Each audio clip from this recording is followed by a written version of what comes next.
ဆိုင်ပေါ်လို့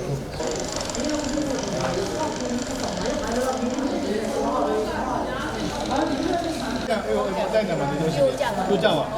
ဖက်ချမ်းတယ်ဟုတ်ပြီတော့ဘာလို့လဲဟုတ်ပြီတော့ဝင်လာတ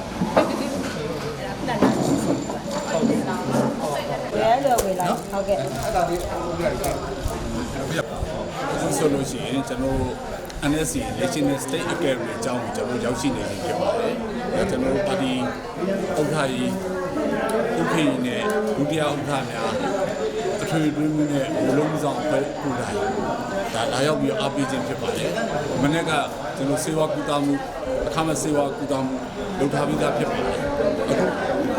ချင်းအောင်ရဲ့တဲ့ခေါင်းရဲ့ငါးတက်တာရေဘူးဒီအသုံးဆောင်ပစ္စည်းတွေကိုလည်းပဲလူကြီးများကိုယ်တိုင်လာရောက်ပြီးတော့ထောက်ပံ့ပေးရခြင်းဖြစ်ပါတယ်ခင်ဗျ။အားလုံးကျေးဇူးတင်ပါတယ်။ဟုတ်လားဒီဝိုင်းပြပါဦးနော်။ဟုတ်ကဲ့ပါ။ပညာရေးဝန်ထမ်းတွေဆိုတာဟုတ်ကဲ့ပါနော်။ဒီလိုပဲတို့တွေလည်းငယ်လေးတွေ။ဝေးစော။ဖြာနာရရှိလား။ရှိပါ။ဒီလိုတော့မတတ်နိုင်ဘူး။ဟုတ်ကဲ့။နိုင်ပြီ။ဘုံလို့ရတာ။ဟုတ်ကဲ့ပါ။ကျွန်တော်ရေခရရပြုကြပါတာရီပြည်ပြည်ရခါနေအခုကစားနော်ဒါကဆက်တယ် ပရိုနယ်ရ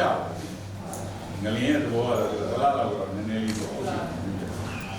ဆရာဆရာမတွေနားလည်တယ်ကြာအဲ့တော့ကျွန်တော်ဒီနေ့ဒါလေးပါတယ်နော်နောက်စားကြလည်းပါတယ်မုံလေးတွေပေါ့နော်